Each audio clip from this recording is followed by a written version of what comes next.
Hello, everyone, and welcome to the 2020-2021 Upper Year Coordinators Debate hosted by the Marinopolis World Review. My name is Shen, and I'm the Marinopolis World Review editor of Mari News. Due to the ongoing COVID-19 pandemic, this debate is taking place via live stream in order to ensure social distancing and everyone's well-being. Before we begin, I hope that all of you are safe and doing well. Now, here's how the debate will proceed. We will begin with general questions, then move into position-specific and custom individual questions. Finally, we will end with a Q&A session between candidates and an audience member Q&A session. Audience members can submit their questions throughout the debate via the link in the description of the Facebook live stream. We kindly remind all candidates and audience members to remain courteous and refrain from any personal attacks. Remember, candidates, you have a strict timer. So let's begin with a quick introduction message from our candidates. In this message, candidates will briefly introduce themselves and their position and the position they're running for. Then they'll present the main points of their platform. You have 60 seconds to speak. Let's begin with the candidates running for social activities and going by alphabetical order. Tahira? Hi everyone, my name is Tahira Akbar and I'm running for Coordinator of Social Activities. My goal in this is to spread awareness and love at Marinopolis by spreading awareness on important topics and diversity. Thank you. Thank you. Next will be Linda. Hi everyone, my name is Linda. I'm running for Coordinators of Social Activities, and my main goal in my campaign is really just to bring nice activities that everyone can enjoy and where people can have connections and create connections. And I prepared an online set and an on-campus set, so check it out on my platform. Thank you. All right. Angeliki? Hi there, my name is Angelica Saklis. I'm running for Coordinator of Social Activities. The main goal of my platform is to revive the student life at Marinopolis because with the pandemic, I feel like that's been a bit lost, and I really want to create a safe, comfortable, and positive environment for all. Thank you. Thank you. You guys are not using up your 60 seconds, but that's totally fine. Next, let's go with the candidates for student advocacy, starting with Char. My name is Char. I'm running for Coordinator of Student Advocacy, and my platform consists of holding the administration and the professors accountable in these completely unique times. I intend to create a degree of centralization between different professors and take students as inputs and present them to the administration. Thanks. Thank you. Next is John. Hi everyone, I'm John Bramos and I'm running for the position of Coordinator of Student Advocacy. As you've probably seen, my platform focuses on your concerns, and that can be it you're studying science, either you're an honors student, you're studying social science, any program. And in fact, I'm there for your well-being. So be it that you're an international student, I will also be helping you. Bonjour tout le monde, je m'appelle John.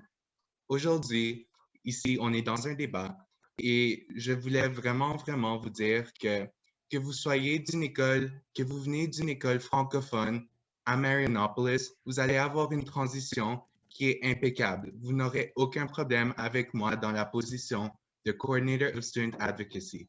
Merci beaucoup. Thank you very much. Thank you. Vera? Hi everyone, my name is Vera and I'm running for Coordinator of Student Advocacy. My goal is to promote mental health and self-growth. So I want to create this safe environment, comfortable, where there's guidance and a community of support right behind you. I also speak French, English, and Spanish if you want to communicate in any language you want. I just want to promote solidarity between us and make you comfortable to reach out. Thank you very much. Thank you. Gerlando? Hi, everybody. My name is Yalama Garaji. I'm a liberal arts student running for the position of Coordinator of Student Advocacy.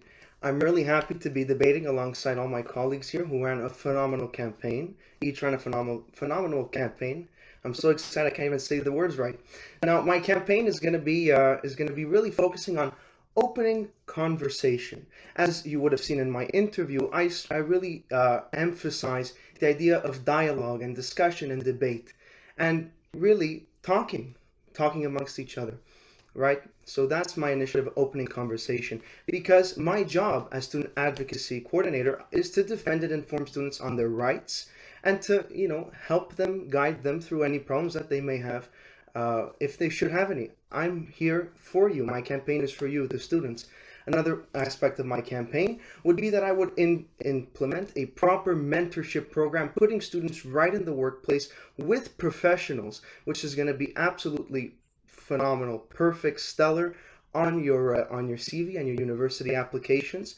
Also, I wanna continue on that idea of opening conversation with having town halls, constant town halls, to include more people in the conversation. And so I'm glad that we're here talking about it, so we can further discuss what we're going to be doing today. Thank you. Thank you. Camille? Yeah. Hi everyone, I hope you're doing well today. I'm Camille, I'm a first year in Arts and Sciences and I'm running for student advocacy.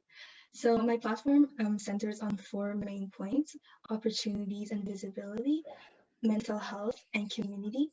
And then the most important point is you. So I just really want to be there for you and help you and support you through your struggles, especially with this semester having been online. I want to be able to address your concerns and make your voice heard at Marinopolis. Thank you. Thank you. And next are candidates from social justice. Anastasia? Yes, hello everyone. My name is Anastasia. I'm a student in Law Society and Justice. I'm running for the position of Social Justice Coordinator, and my job is to ensure everyone's equal right to grow in Marinopolis. And I will do this by ensuring protection of cultures in our college, women's and student safety, environmental protection, psychological welfare, and religious rights. Thank you. Thank you. Last and not least, Emily? Bonjour, hi everyone. I want to start off by saying thank you so much for joining us tonight and taking the time to listen to us. We really appreciate you coming out. So my name is Emily, like I said earlier. I'm in Arts and Sciences and I'm running for Coordinator of Social Justice as well. My platform will center on making concrete changes at Marinopolis that will make a difference within the student body. So I want to address things in the environment. I plan on implementing the 5-year MSU Green Plan that we just finished drafting at the Sustainability Committee that contains a lot of new initiatives that will be long-lasting and make great impacts at the college in terms of the environment, waste management, and all things like that. I also want to represent the student body and uplift the voices of people who don't always get a platform to speak out about certain topics that affect them a lot. Next, I also want to help the student body in terms of mental health and help with the transition from this online difficult period that we've been going through. Make sure that every student has a safe space and a support system where they can talk to and feel welcomed and safe in, and also help with the transition back on I have to campus. stop you there right now. I'm sorry. No worries. Thank you everyone for your wonderful introduction. Now let's start with some questions, and this is a question for everyone. So in terms of your positions, what do you believe is the biggest challenge or issue at Marinopolis, and how do you plan to address this? Once again, we're starting with candidates from social activities, and let's go in reverse alphabetical order this time. Angelica?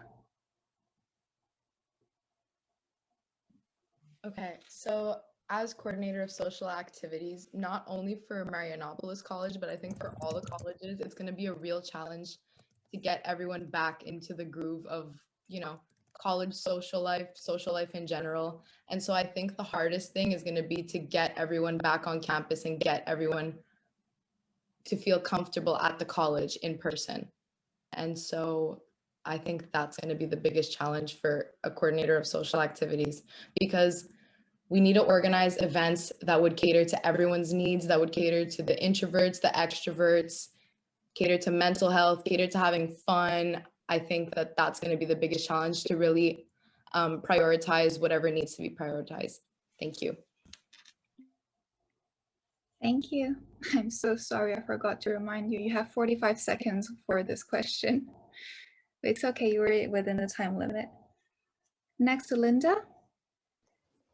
So I think the biggest challenge is participation, especially in the online semester. I've observed as part of a member of the social activities committee that it was kind of hard to get people to participate. Sometimes maybe because they're busy with school, because we have increased workload in an online setting. But I believe if we do go back to campus, definitely the participation would increase.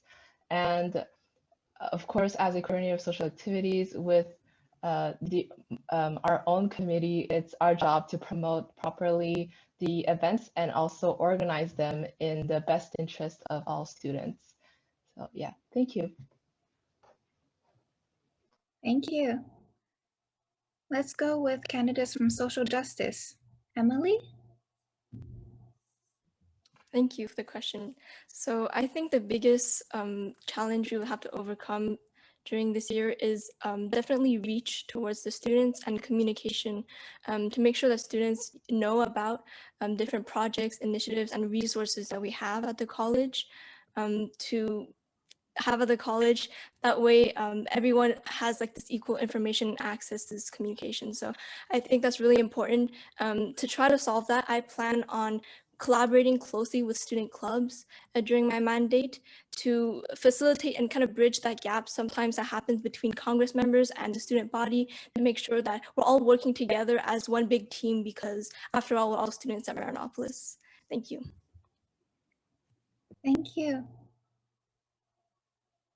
Anastasia? Yes, thank you. I guess the most challenging part would be to ensure that students understand the issues the college is facing and the society is facing, and not only to explain them my ideas and my goals, not to force ideas and goals, but to make them understand and truly believe in them. And also, it's been really hard with COVID, of course, because we've been out of touch, the students, the teachers, for a long time. And a lot of people may not have enough courage to speak up. So I believe my job would be to ensure that they have equal opportunity to all the resources that might help them. Thank you. Thank you. I am so sorry, Tahira. I didn't see her name. I'm so sorry. Would you like to go? Yeah, sure. Thank you so much. So I feel like I agree with the other candidates that because of the pandemic, we've all been at home and people like socialize less now because they're so used to being online. So I feel like as coordinator of social events, we need to do our best to promote more events and have more events for all types of different things, like seminars to inform people, to have fun with different cultures and everything. So I feel like by doing that, it'll help people want to come out and have fun. Thank you.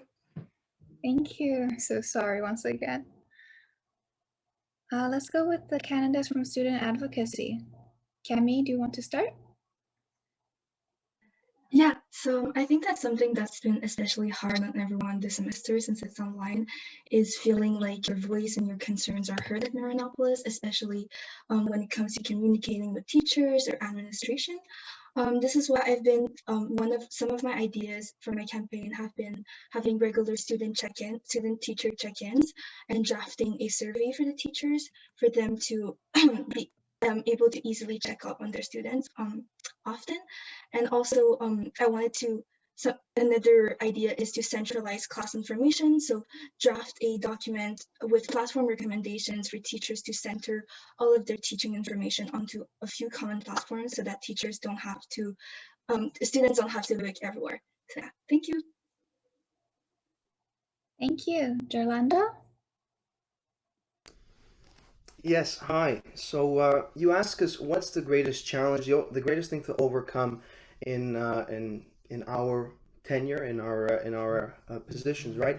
So I think that our biggest challenge, right, my biggest challenge as student coordinator would be really to get the students and come and talk to us, right? We're here as a tool for the students. I would want students to come to me. I would want them to come to me. But now the thing is, you can't just, tell them that. You got to give them the opportunity to. And that would be my solution, to give students the opportunity. So like I said earlier on, right, one of those opportunities would be to have to come and attend one of our town halls that we would have more often, and have forums up in place. And so that's how I would that's my biggest challenge, and how I would solve it. Thank you. Vera? Hi. I believe our biggest challenge is to get those students that stay behind their cameras, that are dark and just like laid back to those classes, to actually reach out. I believe the same students are always head of the clubs, head of the activities, and I want the communities to become more diverse. So I want to create some platforms, some surveys, some whiteboards where they can remain anonymous if they want, but they can reach out and make connections with people that have same interests, are in the same program. I want inclusivity among our student community. Thank you. Thank you. Next is John. Hi again, everyone. Don't look at the lighting, please. So the one challenge I know I'm going to face next semester as a coordinator of student advocacy is communication. I want to put emphasis on communication because I've reached out to you guys, and the two main concerns I've heard about are the return to in-person learning in the fall or whenever, and also the R scores during the pandemic and grades in general. And I understand we don't know a lot that's happening. It's a day-to-day situation, but I want to make sure that I'm reaching everyone and I'm promoting the resources you need to succeed. Because I know that everyone at Marianopolis wants to succeed, and I will be there for you and to answer your concerns. Thank you. Thank you. Char? My main concern with regards to student advocacy is the obscene increase in workload that many students have faced. And this isn't just for students who are coming in their first year. I've talked to second years. They've also said that their workloads have increased. And this is the crux of the problem. This is a very structural problem. When people have too much work to do, they are more stressed. They have less time to participate in extracurricular activities, which is likely one of the reasons why extracurricular participation has dropped. But to answer your question, the most important thing that I'll be addressing in my tenure, if I'm elected, would be addressing the unnatural workloads that students are receiving and the inconsistent evaluations. Thank you. Thank you. Everyone answered, right? I didn't miss anyone. All right, so let's move on to the next, and actually the last general question that's aimed to everyone. What is the accomplishment you are the most proud of, and why?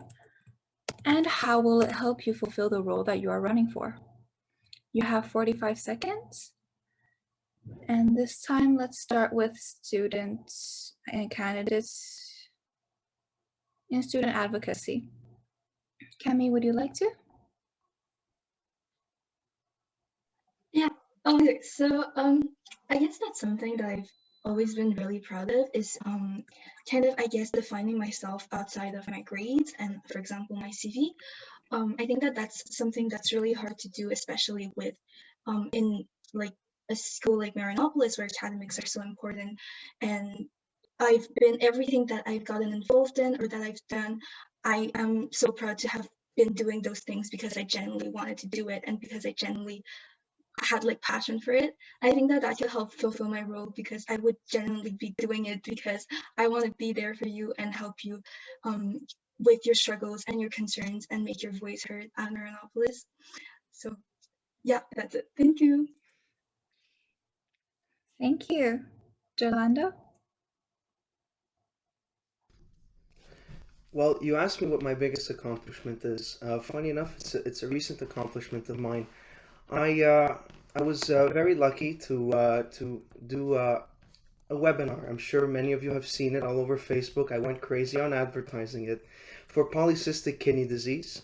I'm not going to get into the nitty gritty of it. It's a long process, but you can go check it out on my Facebook page. Now, I was able to to get to the Marianopolis community this extra bit of knowledge on this very potent kidney disease, this very sad kidney disease that affects 1 in every 500 people.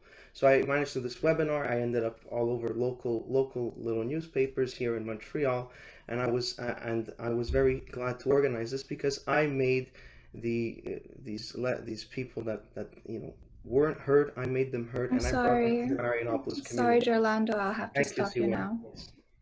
I'm sorry. Next is Vera. So after the pandemic, I went back into isolation. I was very skeptical about what I posted on my socials. I edited a lot of stuff. I hesitated on showing myself some way or another. And thanks to my friends and some support, I found the courage to actually show the real me, like don't filter. No, I really wanted to be raw. That's why the first thing I posted was a video of just me ranting and actually getting to know me as I am. So I believe that will help me because I want to be as transparent as possible. I want to be as straightforward with the students and enhance communication between MSU and the whole community of students we have. Thank you. John? The accomplishment I'm the most proud of, well, there are actually two, but in general, it's being part of the Charities and Volunteering Committee. I really enjoyed my time because I was able to organize two big events.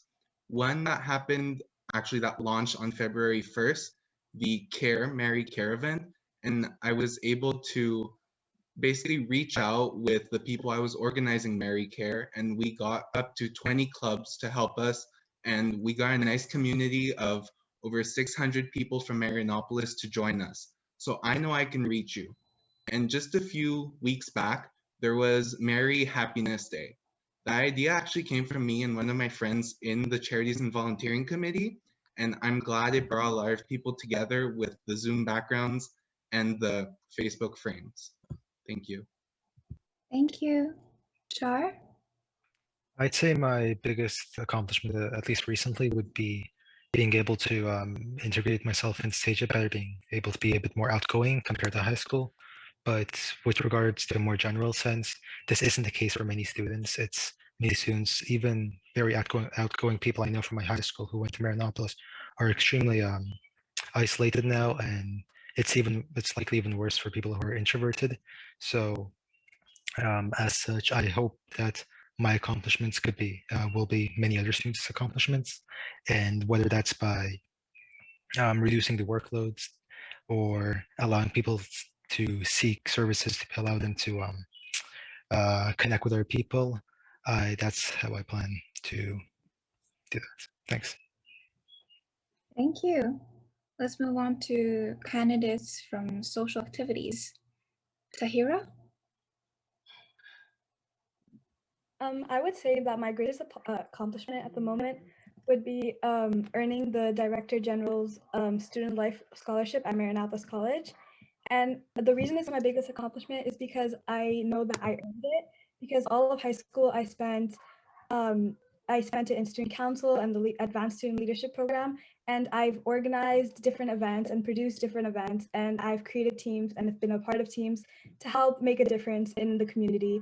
And I feel like because of this, because of my experience, because of my knowledge, I feel like I would be the best candidate at social activities coordinator at Marianopolis because I know I would help make a difference. Thank you. Thank you. Linda?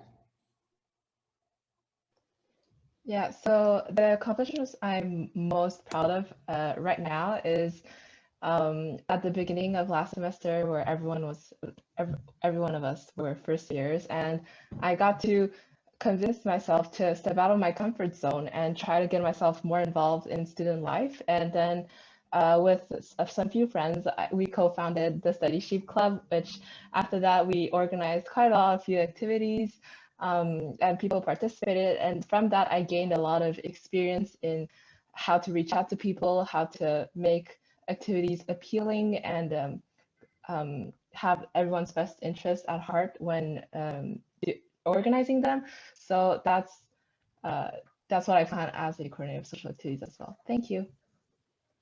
Thank you. Angelica? Okay, so my biggest accomplishment would have to be finding self-love. And I know that's kind of like cringy to say, but before the pandemic, I think I kind of took like things like happiness and saying I'm happy for granted, you know what I mean? After the pandemic, I started prioritizing things like, you know, myself, my own happiness, my own goals. And I saw a significant change in how I feel about myself, how I feel about others. And I want to create an environment where I spread positivity. And when others say that, you know, they had fun, I want to know that I made people truly happy and I make people feel good about themselves rather than just, you know, putting up some sort of front. I want that to be genuine. Thank you. Thank you. And we have candidates from social justice. Anastasia? Yes. So as I mentioned during my interview, half of my life I grew up in Russia, and there's a big issue with financing veterans of war there. And the accomplishment I'm most proud of is that I participated in March, battling juridical and social injustice in this country. And moreover, I managed to organize a charity market where we collected money and sent them to houses of veterans, ensuring that they have an opportunity for medications that government refused to give them. And yeah, that's it. Thank you. Thank you. Emily? Yeah. So my proudest accomplishment would probably be all of the impact I was able to make this year at Marinopolis and all of the action that I was able to take about the causes that I care about. So for instance, at the Female Force, where I was lucky enough to be an executive this year, I'm so proud of everything, all the events we were able to create, like fundraisers for women's shelters and, you know, educational posts and like movie nights and all those things. But more than anything, like the community we were able to build through our club and the connections we made, because especially online, it's so difficult to connect with people now and, you know, reach people and make a difference in people's lives. So I'm really proud of what we accomplished there by building this little community. And also, of course, my time at the Social Justice Committee this past year, I worked on the Violence à caractère sexuel or sexual violence campaign recently, which I'm really proud of as well. Thank you. Thank you. And that was it for the general questions. Next, we'll move on with position-specific questions. For each question, you will have, again, 45 seconds to answer. Now, the first question is for candidates running for social activities. A large proportion of the Congress budget is allocated to social activities in general. In general, spending more money on singular events improves the experience, but limits the number of future events that can be organized. As a coordinator of social activities, what do you think is the optimal balance between smaller and larger events? We'll start with Tahira. In my opinion, there should be big events that we have a bigger budget on and spend a little bit more money to enjoy it better, at least about like once every like 2 months. And then the other activities, they might not be as more expensive, but they can be more personal and more memorable because of what we did and how we spent it rather than just how much money we spent. Thank you. Thank you. Linda? I think it all depends on students' interest. For me, it's also to have other students what like organize activities that they're interested in. And I think the more interest there is in an event, and if we can make it big and invite a lot of students to participate in it, then that's events where we can spend a little bit more money on, where everyone will have benefits out of it. And then smaller activities can be those where interest is a little bit less, and students student numbers in attending the activity would be a little bit less. And yes, thank you. Thank you. Angelica? Okay, so it's a given that some events are going to be bigger than others, but I think it's really important to like rationalize every kind of event, social activity events, diversity events, wellness events, academic events, back to school, end of year event, and even fundraising events. So then we could like also be gaining a little bit. So I think that's just really important for us to rationalize whatever it is that we are doing. And in terms of bigger events, we just have to budget properly. And I think that shouldn't be a problem. Thank you. Thank you. Now we have a question for the candidates running for student advocacy. Many students do not fully know their rights or how to be protected. How do you make your case to ensure that happens year-round?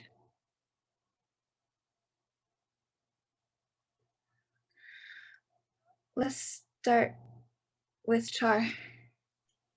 Right. It's obvious that many students aren't completely aware of their rights, and my way to address this issue would be to centralize all the information in one PDF document or one easily accessible document that we can ideally either pin to the MSU group or make it publicly available and easy to reach. Right now, many different resources such as names of department heads or the amount of time you have after the final exam period to submit a grade appeal, or even the process of a grade appeal are in different places. That makes it really difficult to seek out resources and fight for your rights. So as such, to address that problem, I plan to centralize all the resources as much as possible. Thank you. Thank you. John? The one idea that comes up in most of our platforms actually is centralizing all the information. And my resource would be called the toolbox. I think it's neat. Everything is there in your toolbox and it's there to help you when you need it.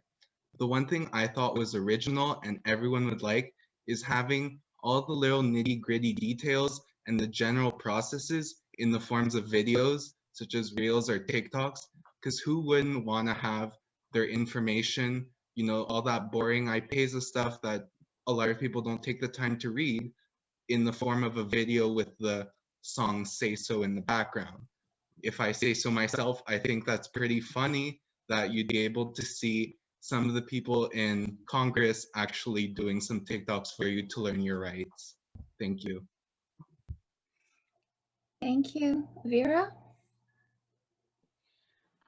I love webinars, so I would love to do awareness webinars where people can tell their own experience and bring the speakers that know very well the rights as a student. Also, I mentioned in my video, I'm gonna put this platform called the whiteboard, and it's a giant whiteboard where they can write whatever they like, and we respond clearly, and everything is supervised, so they can tell whatever they like and even remain anonymous if they want.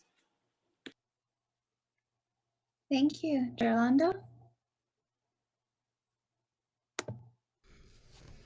Hi. So, as much as I would love to absolutely see John dancing around on a TikTok, reciting the IPASA from cover to cover, that's a great idea. I'd love to see that happen. But in all fairness, let's leave TikToks to where TikToks are, because we're going to get serious here, right? We're talking about rights that need to be protected, rights that need to be heard, right? People need to know about this stuff, and I get that these great ideas. The toolbox is phenomenal, and having things centralized is a good idea. But let me tell you something: the IPESA is a centralized document of all your rights. It's already there. I'm gonna summarize it for everybody. I'm gonna make sure it's easily accessible, and we're gonna do little weekly announcements on that, just to have a summary of this grand big document that's Thank already you. centralized, known as the IPESA. Yes, C1, thank you. I know I'm a bit over time, but I just had to make my point there. Thank you. Thank you. Camille? Yeah, so one of my campaign ideas is actually having an advocacy hub where all the advocacy information would be put. So it could be on Omnivox Communities if that happens to be pushed through for fall 2021, or it could be on the MSU website. And there you would be able to find all the resources that Congress from this year have already built. So the IP's a summary or the guide to how to go through a petition, but also you would be able to find their numerary guides on like how to apply to university, or like how do you go, what process do you need to go through when there's like an issue with plagiarism and such. So that's my idea. Thank you. Thank you.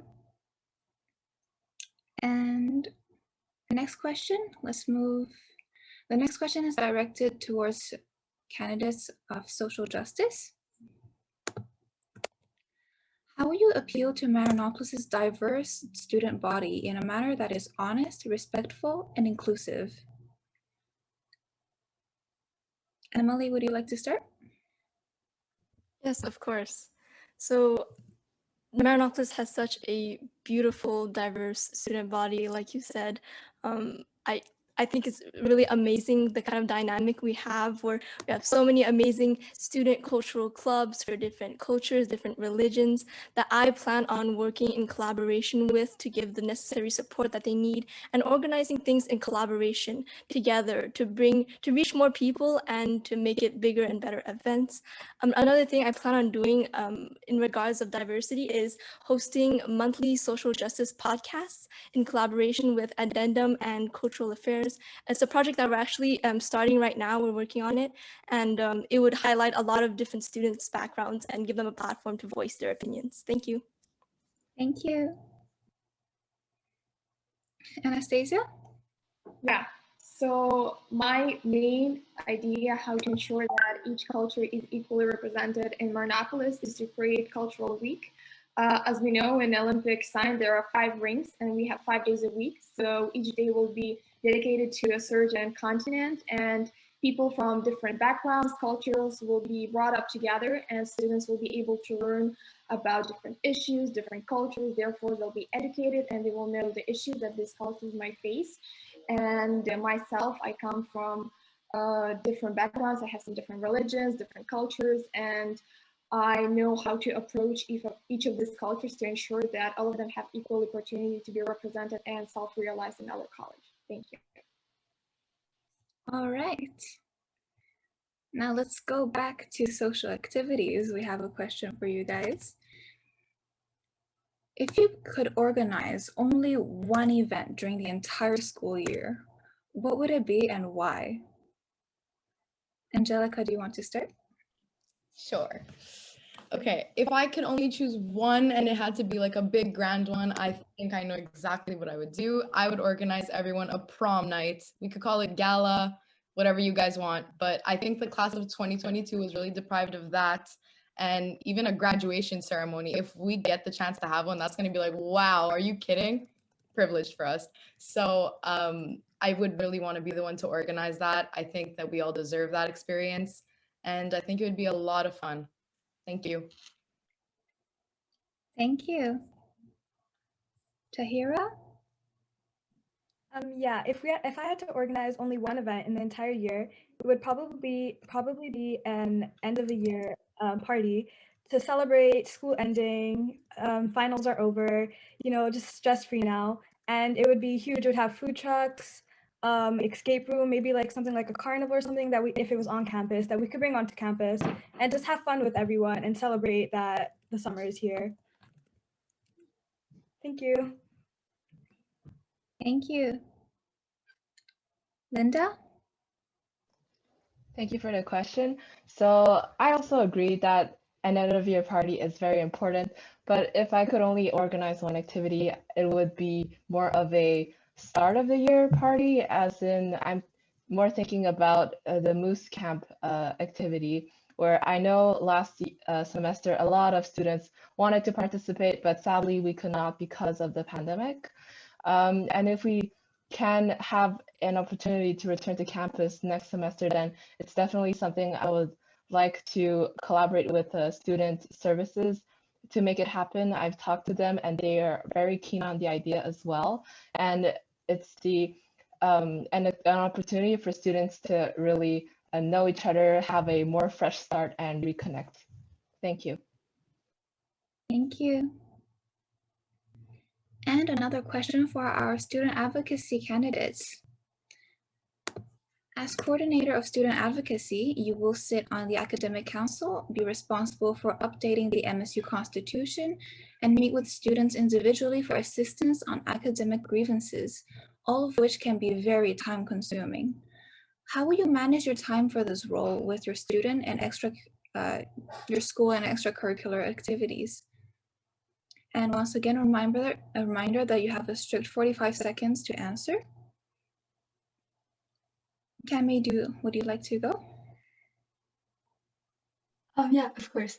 So throughout this past year, I've been quite involved at Marianopolis, and I've been part of a lot of clubs, and I've organized some projects. And on top of that, I had to manage the workload of arts and sciences. And I think that I've managed to get around with that. The main key to it is really just time management and I guess like knowing your limits and knowing what you can handle. And I never take on something that I think I can't handle.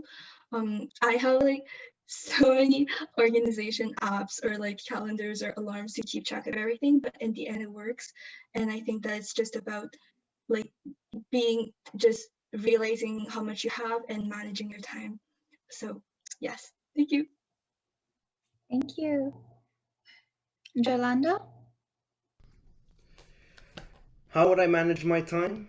Well, the same way like I always do. I never leave my house without my wonderful calendar. And if it's not written in here, trust me, it's in the Google Calendar, okay? I'm extremely scheduled. I show up to every meeting 5 minutes early, if not 10 minutes early. So time is absolutely not a problem for me.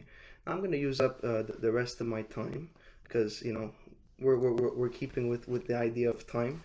Right, let me not continue to ramble on. Right, you say that I'm going to be meeting with people individually, right, and I'm going to be on the academic council. Well, let me tell you something. In high school, I was part of the student council, and fortunately enough, I was part of the governing board where we did similar activities. And so, not only am I I'm good at time management, I'm there to represent the students. I know how to represent the students. I've got that experience, so I'm there for you. Thank you. Vera?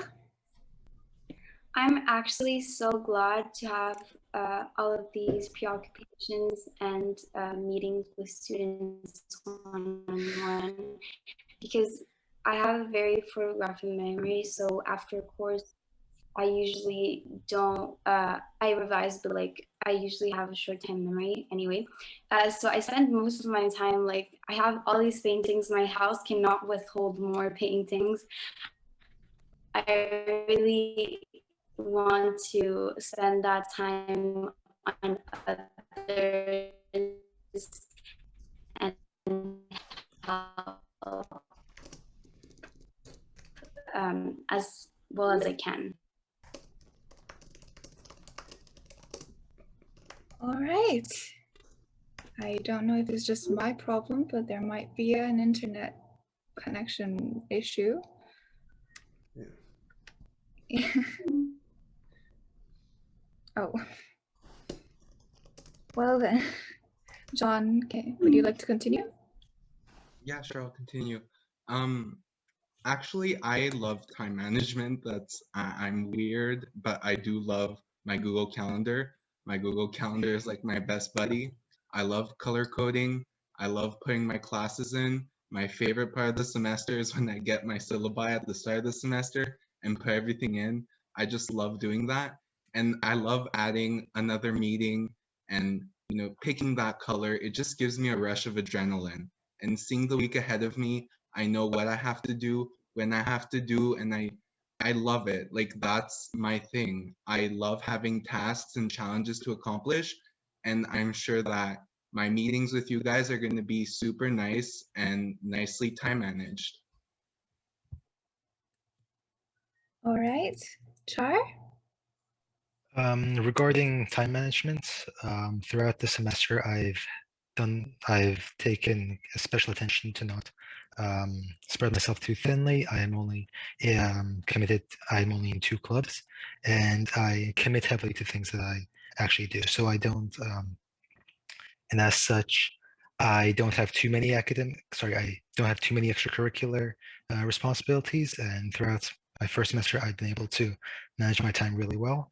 And on that note, regarding time management and the amount of time it takes for me to respond and address individual matters, I will pledge to respond to every communication within 24 hours if I'm elected, in order to streamline communication and make sure that Congress doesn't seem as a distant body from the rest of the student body.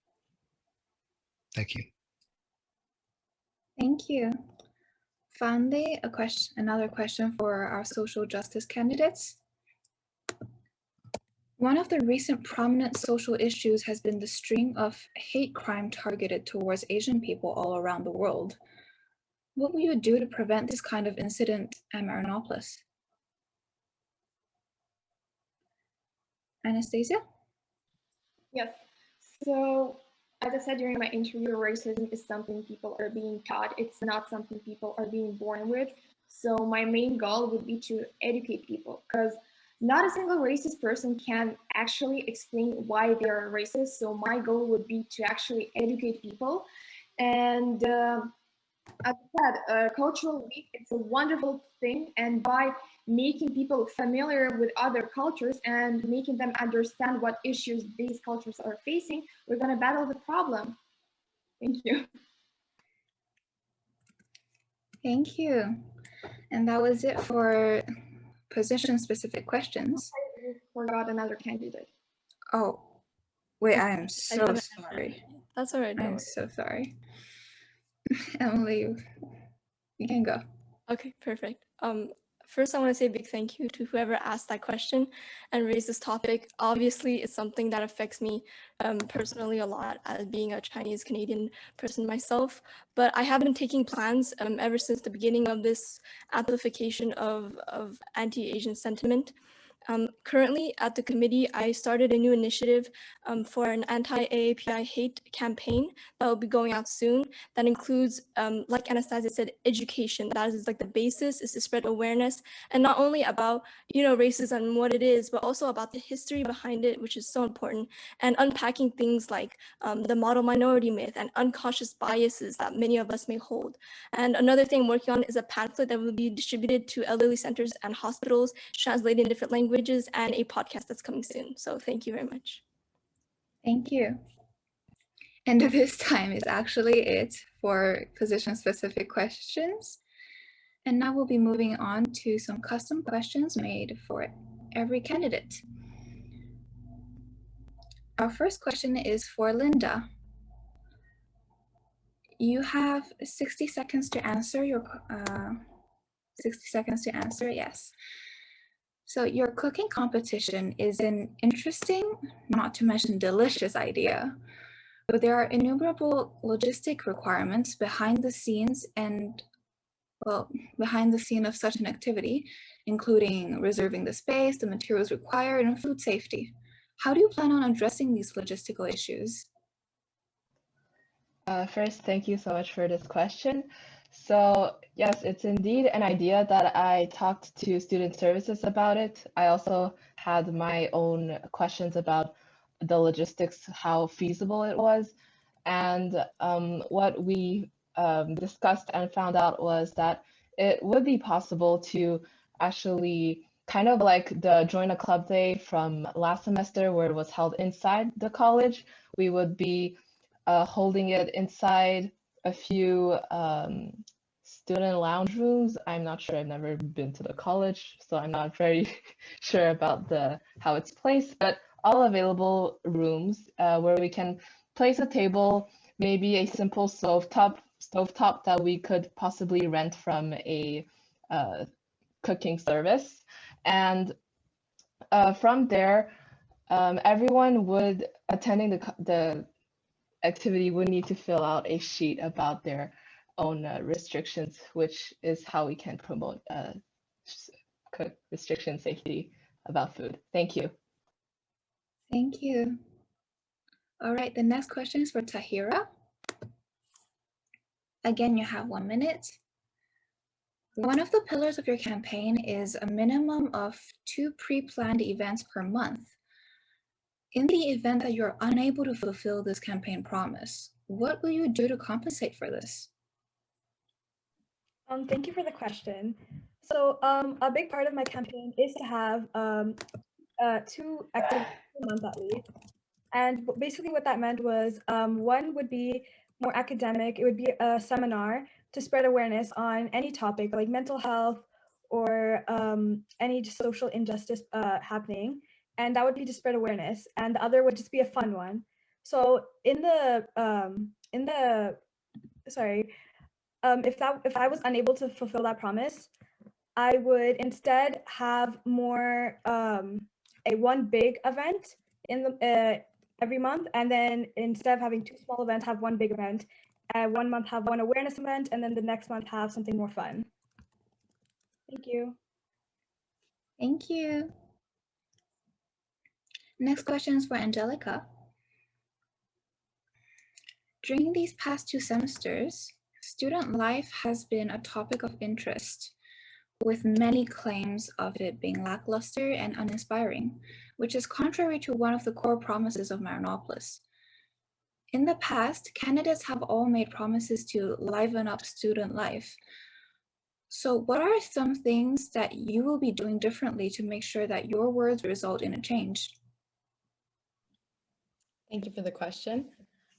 Whether online or in person, I think that my main duty is going to be to ensure the healthy mental health of all the students. And that's like the core of everything. Like I mentioned earlier, self-love is like the best kind of love. So once I have that down and I have that like going for everyone, we're promoting that at the college.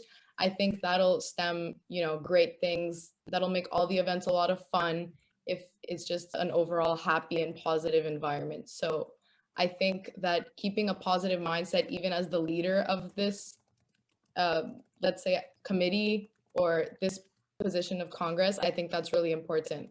Thank you. Thank you. Next, we have a question for Camille. One of your ideas is a student concern form, which in a vacuum is an excellent idea to facilitate communication between students and Congress. However, one instance of this form has already been implemented, namely the dashboard on the MSU Congress website, which as of March 25th, 2021, has not received any responses in over a year. Is there anything about your idea that is different from the existing solution? And what will you do to make sure that it doesn't end up in dilapidation like the dashboard? Yeah, so first of all, for the form, there would, can you guys hear me? Oh, okay, perfect, sorry. So first of all, for the forum, basically it would be kind of more promoted than the dashboard. I think that there's so many resources when it comes to advocacy that students aren't aware of, such as the dashboard. And not everyone has the initiative of going on the website to ask their questions, the form would be, like promoted to the student body, and like maybe every month or every week it would be like posted again to remind everyone that they can go there to ask their questions and ask express their concerns. Furthermore, on the form, there would be like a section where they can submit their ideas or solutions to the student concerns, which I think might encourage students to go on there more. And finally, if ever forms, like finding a form, a dashboard isn't what students like go to instinctively, I want everyone to know that my DMs will always be open, and I think that I can say that Congress members' DMs will always be open to them. Thank you. Thank you. Next question is for John. John, the idea to centralize information and resources available to Marinopolis students is a great idea. However, in the past, similar initiatives, including the MSU's very own website and mobile application, have all been neglected to some degree after a certain time. Is there anything different you think you'll do to ensure that your proposed platform does not suffer the same fate? Yeah, thank you for the question. It was a very good question. And so what I want to say is that actually a lot of people while reaching out have been asking me questions, and I've received questions as like, hey John, do you know where I can find this? Hey John, do you know where I can find that? And what I'm basically trying to be is a person who's going to represent you, yes. But I also want to be that resource person. I want to be that person who's approachable and that you can DM. And I'm sure I can be that person because that's already what happens.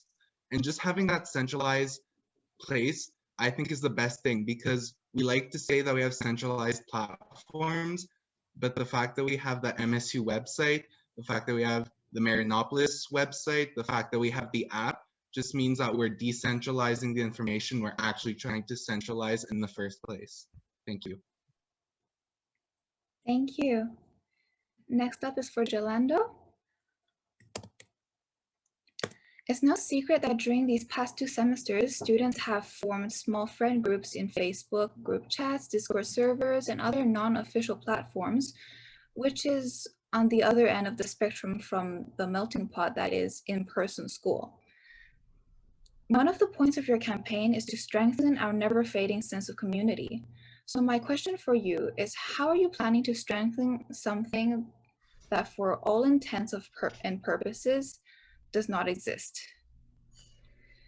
Well, see, Wen, that's a very nihilistic approach of how I feel the Marianopolis community is, because in truth, you know, in the first days that we all met each other, right, on that back to school day, that first day, I felt a true sense of community, and unfortunately, that was, I think, the only time that I felt it in person. And you know, you try your best to revive that, and so yeah, to strengthen our never fading sense of community, because as Marianopolites, we belong to a soul, to a soul vision, to a soul community, to a soul purpose, you know, of higher education, friendship, and student success. And so that's why I say it's never fading, because it's stand true. It has stood true in the past, and it still stands true today, even through Zoom. And so yes, there's little platforms and little group chats here and there, but in the end, you're still communicating with people. And if there wasn't that sense of community, then I don't believe anybody would be doing that anyway. Thank you. There's my answer to your question. Thank you very much. Thank you. Next one is for Vera. Your platform seems unusually focused on initiatives suitable for online school, despite the administration considering a transition to in-person school next semester. Do you have any projects, if at all, for the eventuality that school becomes in-person next year? Of course, I have many projects that I am very excited to announce. I really centralize into online because I want to centralize into the present moment. Because if I always say hypothetically, we will go to school, we'll do that, it's not really action like now.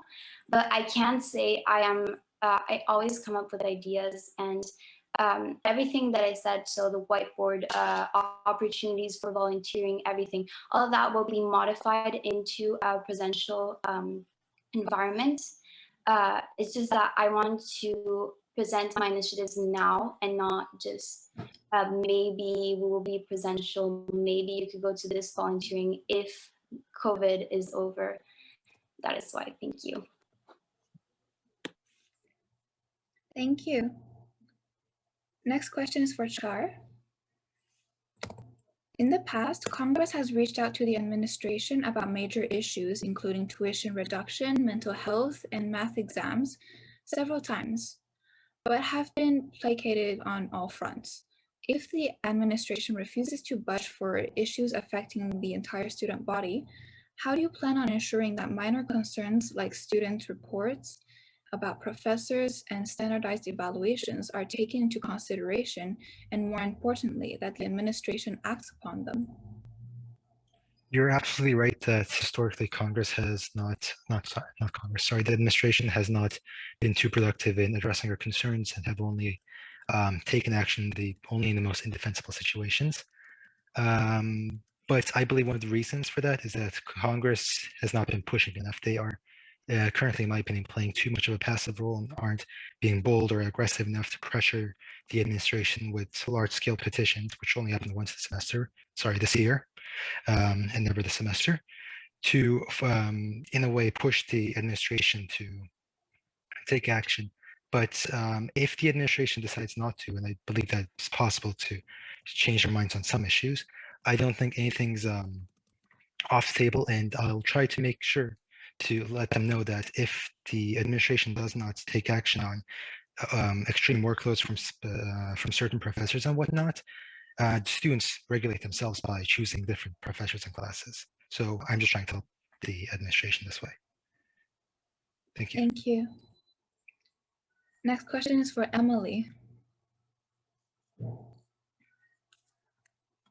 Oh, sorry. It's very commendable that you're pushing to implement the MSU 5-year green plan, but a lot of the objectives in the current Joint Sustainability Plan proposal are realistically far-fetched or simply impossible. For instance, it mandates the purchase of new energy-compliant infrastructure, cafeteria discounts, and food origin restrictions, and the prohibition of internal combustion vehicles after December 1st, 2020, as well as the hybrid vehicles after April 1st, 2021, which was 7 days ago. Do you think proposals like this are realistic? If so, why? And if not, what do you think is the optimal balance between ambition and reality? Thank you so much for that question. The MSU 5-year green plan has just been drafted and is currently getting approved and signed by different faculty members, saying that they state that they have read and understand and believe that these initiatives are feasible within the next 5 years. In terms of the, I think it was hybrid cars and combustion vehicles, that's not a part of our green plan. Perhaps maybe you stumbled upon a document that was out there but it's not the plan that we have drafted, as it has not been completely finalized nor made public yet, but it's in the process of getting signed. We've already met with the majority of the different staff members, and now we're finalizing it, resending it to them to get it signed, and then presenting it to the school board. So all of the ideas on the green plan that I plan on implementing, I've listed on my website, and in my campaign, you can go check them out and see what you think of them. Thank you. Thank you. Last and not least, we have a question for Anastasia. Your platform plans to offer many projects to educate the student body about the different cultures and religions in today's world, which should play an important role in the school's quest for inclusivity and diversity. However, these projects' success depends on the students' participation, which may not be very high considering the nature of these workshops, the overwhelming workload that Marianopolis students have, and past instances of cultural seminars. How will you ensure that students participate to achieve your goals of inclusivity and diversity? Okay, so first of all, I will make sure that students feel comfortable with the workload they have by creating an anonymous messenger where they can talk privately with student psychologists that we have in our college. And second of all, I will make this cultural event during the study days during the days where everyone is at college. We all are there. We all have our time. We all have classes. And even during the breaks, even 10 minutes when you pass through the hallway and you meet someone, you talk with them, you ask them basic questions, you realize about the culture, about how different they are. So all of these events, they will be happening during the class time. So all of the students are going to be free to join. And I will ensure that they actually are willing to do this by communicating with psychologists of our college. Thank you. Thank you. And that was it for individual questions. Candidates, we will now move on to a Q&A period between yourselves. For those who are watching at home, your Q&A session will be right after this, so don't forget to submit your questions on the Facebook comment section. Now, for the candidate Q&A, each candidate is allowed one question direct towards another candidate running for the same position. Please state the recipient of the question before asking it and keep your questions to under 20 seconds, please. You'll have 60 seconds to answer, and there will be no follow-up to answers. We'll be starting with social activities.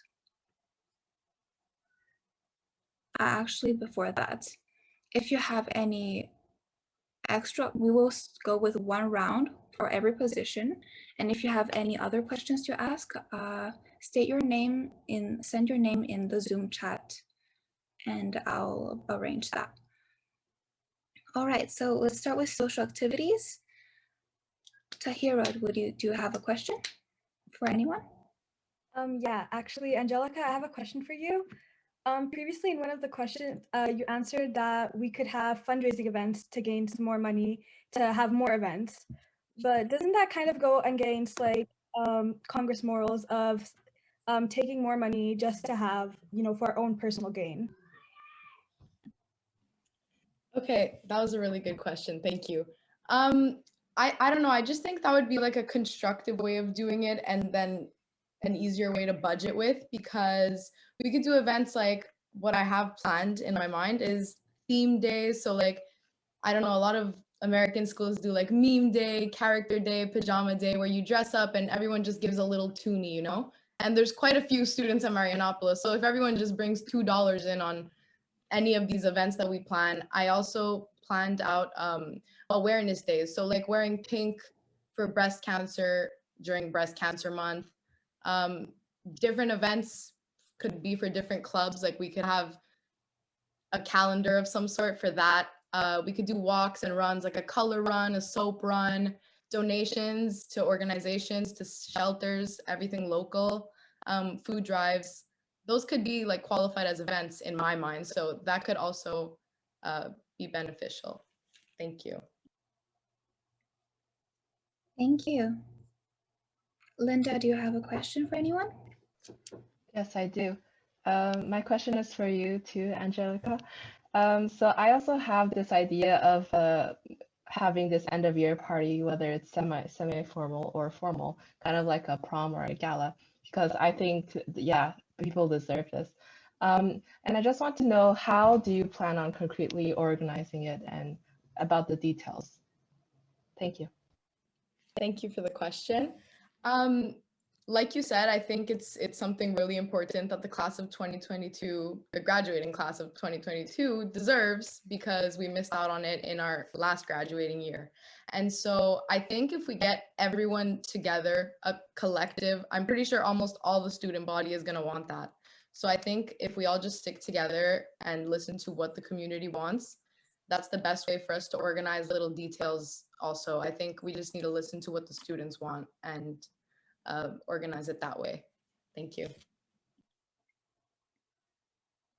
Thank you. And it's your turn now. So do you have a question for anyone? Yeah, my question's for Tahira. My question is, well, you spoke a little bit about your leadership in high school. I wanted to hear a bit more about that. And how do you think, because high school is really different from college, I think. So how do you think you can turn some of your past leadership skills into present ones? Thank you for the question. So basically in high school, I was part of the student council and the advanced student leadership program at my school. And we did a lot of things at school, but because when I was in Sec 4, we did a lot of things also for the school board. So we worked with more students. For example, in 2018, I think, or 2019, I produced the Sir Wilfrid Laurier School Board Summit for over 500 students from the school board. And I had to organize that, I had to create a team, and it took a long time, actually. It took about 2 months, I think, to plan. And I had to speak to vendors, I had to find speakers, and I had to do a lot of different things. And I feel like that really helped me understand more bigger tasks, because obviously that big of a production is different to like smaller things at school, you know, especially in high school where there's like fewer people, fewer like things and activities and stuff. So I felt like that summit was a really big change. And I feel like that also gave me a lot of experience on how things would run in Marianopolis also. Thank you. Thank you. So that was it for candidates and social activities. Again, if you have any extra questions, tell me in the chat and we'll come back to them after a whole round, okay? Now let's start with candidates of student advocacy. Char, do you have a question for anyone? Yeah, I have a question for Gerlando. Looking at your campaign materials, and correct me if I'm wrong, you don't have any concrete platform ideas apart from I plan to listen to students' concerns. We all plan to listen to student concerns, and whether that's by a town hall or bi-weekly polls and surveys.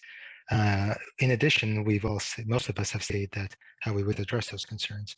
So, as someone who hasn't stated how they would address it, how would someone be able to conscientiously support you if they don't know what you stand for?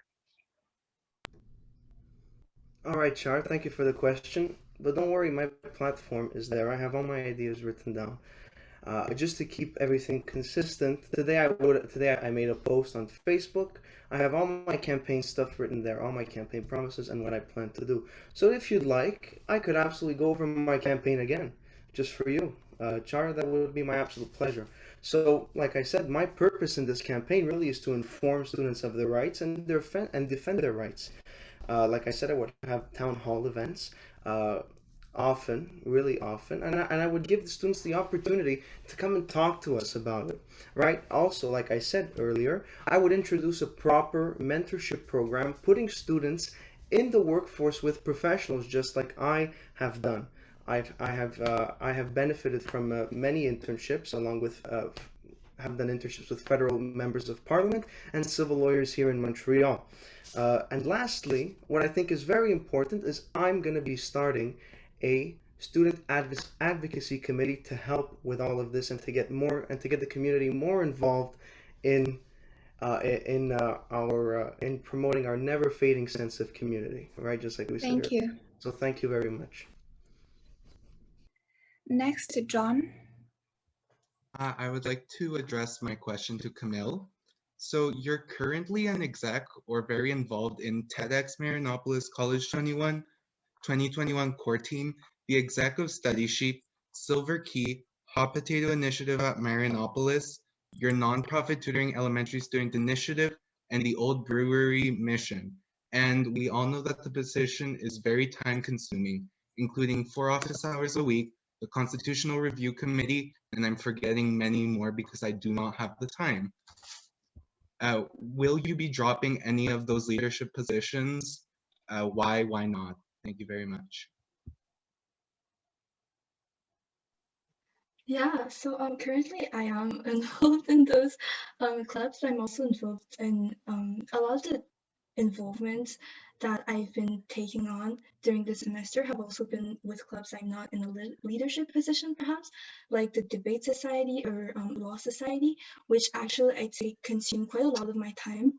But these activities consist mainly, these clubs consist mainly of like tournaments that you can sign up to willingly if you want to. So if I were to be elected, I definitely perhaps cut down on those involvements, which would give me time for to dedicate myself to this position. Thank you for the question, John. Thank you both. Vera, do you have a question? Yeah, I have a question for John. What would be your first action as coordinator if you were elected, and why? Thank you for the very good question, Vera. Actually, I've been reaching out to everyone, and we all know that the most pressing issue right now, the most urgent issue, is fall 2021, what is going to happen. We currently do not have as much news from the administration, and the most important thing for me right now is to figure out what's going to happen, what restrictions would be if the semester is going to be in person, and I would like to communicate this with the whole student body very transparently. If anyone has any specific questions, they can always reach out to me, but I will always be reaching out on the MSU groups as much as possible to let everyone know the information I get from administration. Thank you. Thank you. Gerlando. Thank you very much for the opportunity, John. I just have to say that was very well put, very well put. A true politician's answer, very careful, and you step through it. Well done. My question is actually for Vera. Vera, I wanna hear you talk. You got cut out before, so I'm gonna give you the chance to talk now. So right, so let's say the return to school, back to school, right, and student success. I just want to know what would be your first action if we should be back on campus. I would put on a list and a website of all the different involvement experiences they can do. So like volunteering, job opportunities, stage, because next year is our last year in Marinopolis and after we go off in university. And I don't think we had the enhanced experience of actually know what we want to do. And I feel experiences and meeting new people is very important. Human contact definitely important. So I feel I would encourage people to participate in those kind of events.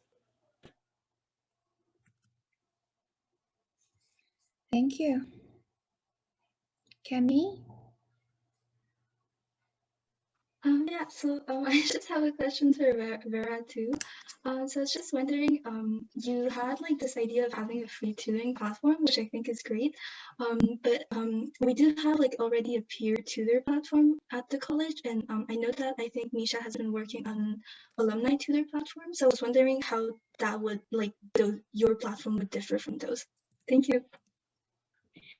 So my platform won't only include students at Marinopolis, it will also include students that graduated Marinopolis. And I actually already, before I even put this idea into paper, I contacted so many people and they were like, I love to do that initiative. And I was so happy to hear that. That's why I put it on the table. And I really put that because in office hours, you have to wait for your turn. You have peer pressure. Like if this is a stupid question, what am I going to do? So I feel like having a person that went through the same experience, maybe with the same teachers, that can have a one-on-one session will really help and like relieve some stress to have that support. So that's how I think it would differ. Thank you. And that was it for student advocacy candidates. Again, I remind you, you have the chance to ask extra questions. Just tell me in the chat. Now for social justice members, candidates. Anastasia, do you have a question for Emily? Absolutely do, and surprisingly, my question is directed to Emily. So, as a girl, I'm a big fan of, and I really like the idea of having free accessible menstrual products. But my question is, how are you going to budget it? With a student body approximately of 2,000 students, let's suggest that it's divided 50-50, so it's around 1,000 of girls, and each girl spends around $14 per month on her menstrual products. You will need to have a budget around $170,000. And to pay for all of these products, someone might need to sell an apartment downtown. So my question is, how are you going to finance this? Thank you. Thank you for that question, Anastasia. First of all, I think it'd be a good idea to maybe explain a little bit more what I mean by free menstrual hygiene products on campus. So it would be the implementation of menstrual boxes in each woman's and individual bathroom, where you can turn the knob, and each time you turn the knob, an individual menstrual hygiene product will come out. May that be a pad or a tampon. So I don't believe students will be spending their whole days at school, or taking up the entirety of the amount of products that they would usually use throughout their month or their day. So it's really there for students who need them in case of emergencies. It's a really good thing to have, so you're not distracted by class or distracted by these bodily issues from your education. And the way I plan on financing it, first of all, I plan on pitching this idea to the administration and the school board, since they are very focused on they're very student-centered is their message, and they care about the comfort and the well-being of their students. So I was speaking with that. And we also have a Congress budget that is in place. Thank you. Now, do you have a question in return? Yes, I do. I have a question for Anastasia, who's also running for social justice. So your platform mentions 2 initiatives about an anonymous online messenger for any psychological issues and an anonymous Google form where students can write about their personal issues that will be solved. So my question for you is, are you aware of the current anonymous forum initiative that the social justice coordinator right now has been working really hard on and will be done by the end of the year? And if so, how will these 2 initiatives differ from that project? Thank you. Apparently, I was not aware of this initiative, and I guess that's the problem of it, because students need to be aware of all of the initiatives that are happening currently in college. And how I'm going to get ensure that this idea actually works, I'm going to collaborate with different clubs, with different parts of the Congress. And as for the messenger, it's a really easy thing to organize, and it works the same way as the Google Doc. It's just create an environment where students feel more connected to the college, and they are provided with an opportunity to speak up. So yeah, that's my answer. Thank you both. Now, we have some extra questions. Let me just find that. Linda had another question. Linda? Yes, thank you. I had a question for Tahira. So I see that your platform really emphasizes on raising awareness and about like disabilities, and also cultural diversity and mental health. And I was just because that is also part of the mandate of the coordinator of social justice, as well as the future coordinator of cultural affairs. So I was wondering, are you planning on collaborating with them on these initiatives, or if you plan on doing it separately with your committee only, how will they differ? Thank you so much, Linda, for the question. And yes, actually, I do plan on collaborating with other members of Congress, as well as different clubs, to bring more awareness and more diversity into Marianapolis. Thank you.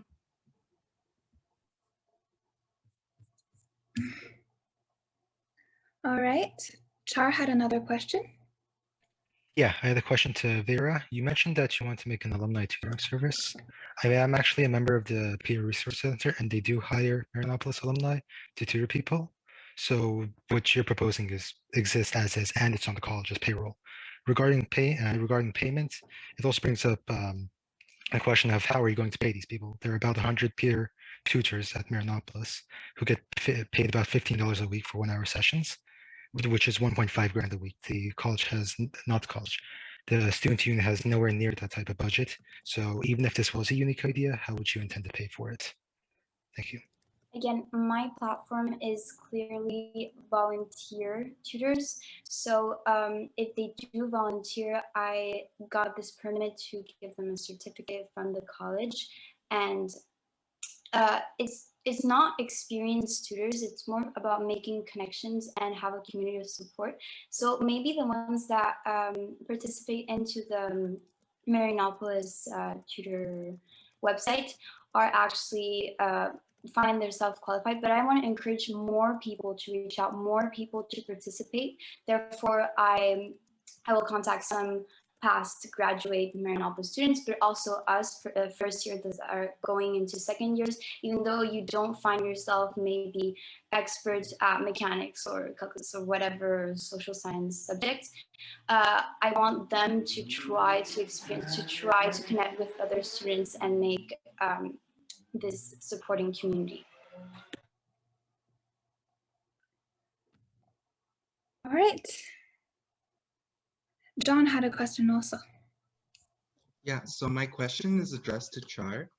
And my question is, during your interview, you were found to say, quote unquote, you were found to say that other coordinators' ideas, such as Vera, Gerlando, Camille, and I's initiative, were quote unquote irrelevant, relatively less productive stuff. I was just wondering what you meant by that, and like specifically if you found that helping the well-being of students, helping international students, and helping students that are coming from French schools, for example, that part of your mandate to be less important than the rest. Thank you. Thank you. By no means do I mean that any other initiatives are less important than my initiatives. What I meant was many other candidates for coordinator are proposing very vague and open policy proposals with minimal actual policy inside them. So what I was saying was I would rather focus on micro aspects, one issue at a time, in order to successfully achieve our goals and proceed to the next issue, unlike many other candidates' proposals, which vaguely state something like mental health or academic issues. So I just want to focus more on individual issues within those domains. Thank you. All right. Emily? Yes, hi. I have a question for Anastasia. So you mentioned in your campaign that you want to implement a single room with plants. And I was just wondering, since the school has limited space, especially after the construction, where do you plan on making this room and how do you plan on managing it? Thank you. Yes, I mentioned creating one single room that will help people to battle with anxiety, and I checked. Our college has a multi-purpose room in F wing that has no official purpose, and I was thinking of using this room to create a helpful environment for all of the students, where they would be able to access all the necessities they might need, including first aid kit, water, numbers of psychologists of a line where they could receive help, or simply if they need some time to be alone and feel better about all the stress they're dealing with. So yeah, I was planning to use the room in the F wing. Thank you.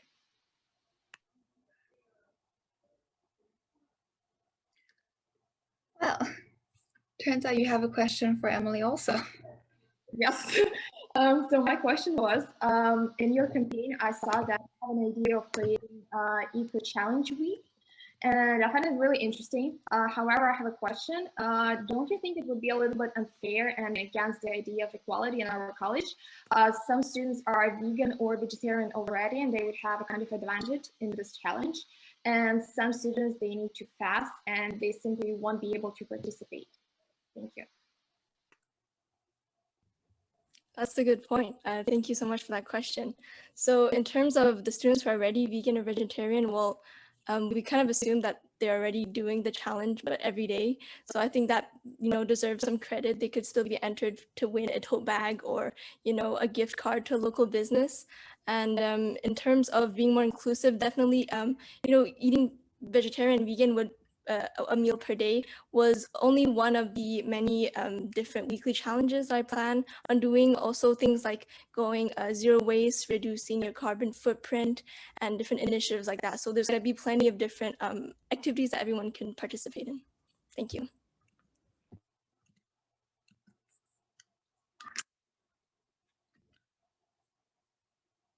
All right. Jolando seems to have a question also. Yes, hi. Thank you very much. Char, I've noticed tonight you've been very critical extremely critical of all our campaigns, and which is important. You ought to be critical. As a member of Congress, I think it's right. I think it's absolutely right that you are. More power to you. That's very good. Now, I feel like that's the only character trait that we're getting out of you tonight. If you were elected, how are you going to be with the other students? I didn't really understand what you meant by with the other students. Would you be able to elaborate on that, or should I just go? Well, with the students that are going to come and see you with their problems, Okay, that they're gonna want someone to lead them and guide them. Yeah. Right. So I don't think they're gonna want somebody so critical. I'm just gonna put that out there.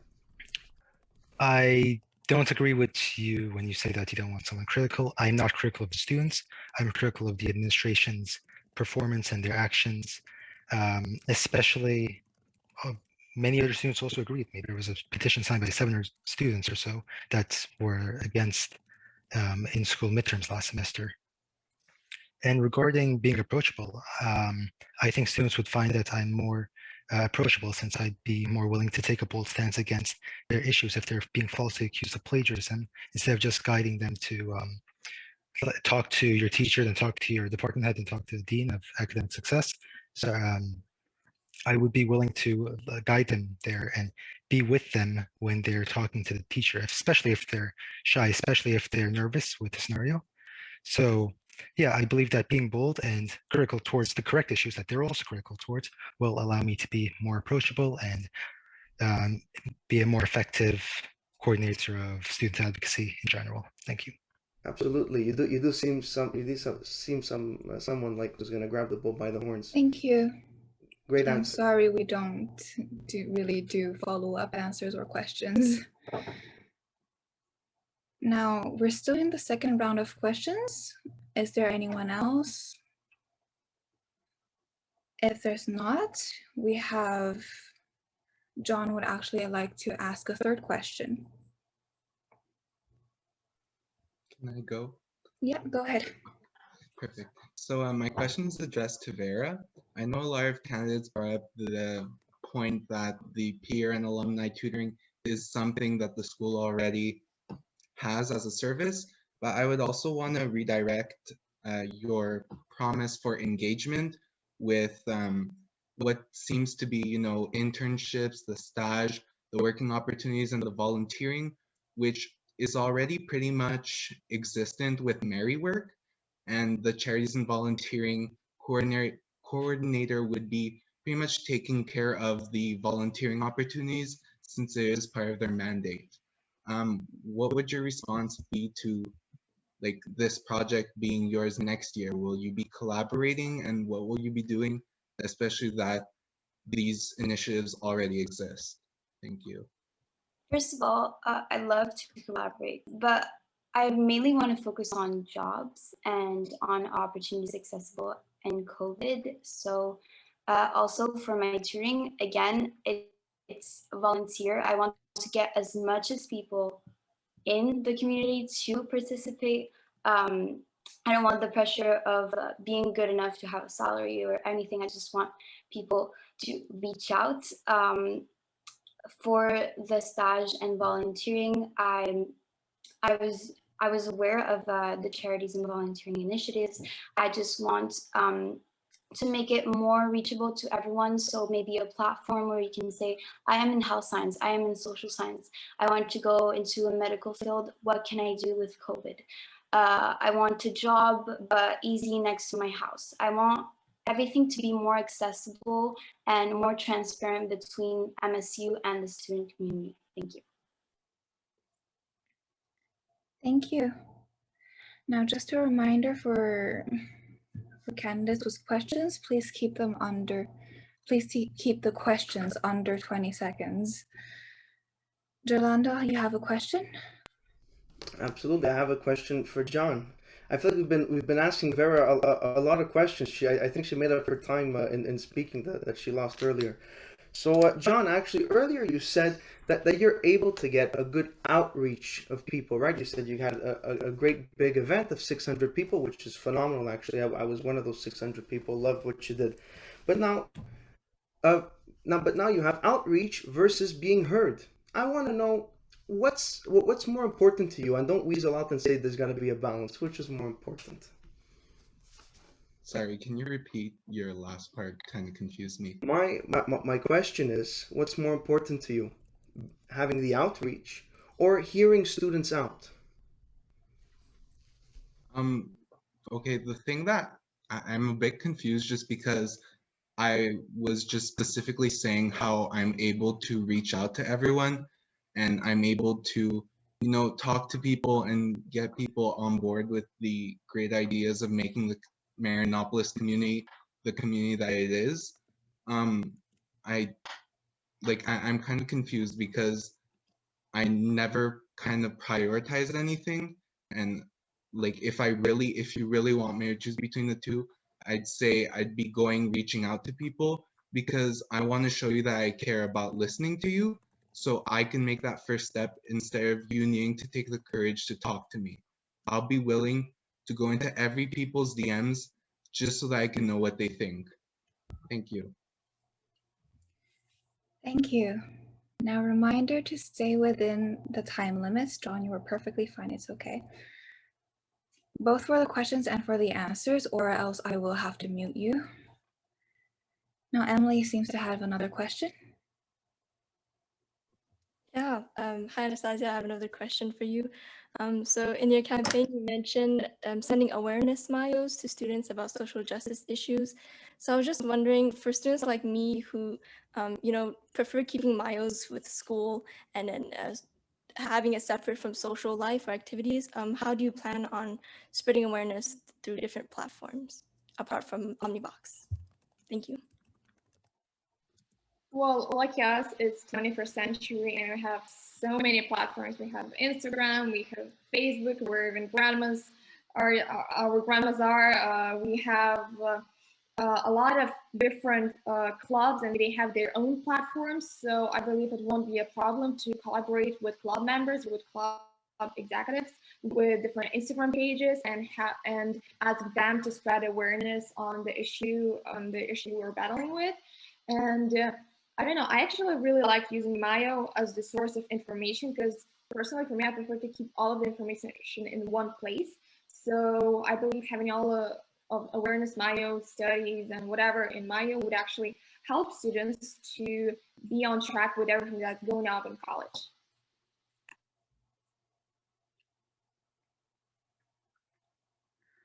All right, and you have a question for Emily also? Yes, I have a question. I found out that on your campaign page, you were promoting the idea of sensitization and educating teachers on how to use different pronouns and all of the idea like this. So my question is, how are you going to ensure that teachers are actually educated on this ground because they're from different generation, and how are you going to ensure that they use it, and what if they do not? Thank you. Thank you so much for that question. So actually, I've been talking back and forth with one of our counselors, Amanda Gay, who talked about about teacher sensitization a while back. And it's a project I definitely want to bring next year. Of course, we can't force teachers to do certain things, just like we can't force anyone to do anything. But my goal is really to engage more with teachers about these subjects and get the education and the information out there with them. So what I plan on doing is creating informational slides in collaboration with our counselor, Amanda, that will send out to teachers every beginning at every semester, and they would have the opportunity to sign it at the end as a symbol of support and solidarity. And I'm also looking into creating seminars in collaboration with counseling services that teachers can attend voluntarily, that we can strongly encourage them to attend about these different topics so they know how to be respectful in the classroom. Thank you. All right, and that was it for, well, this is it for the candidate Q&A session. Let's move on to the audience Q&A session. You will have 45 seconds to answer these questions. Some of these are directed towards everyone, a specific position, or an individual candidate. Yeah, 45 seconds. Yeah. Okay, so the first one is directed towards candidates of social justice. And it's a question from Bai Chao Chen, our good old Egg Chongus. Right, so for those running for social justice coordinator, how will you fight against cancel culture and censorship on campus?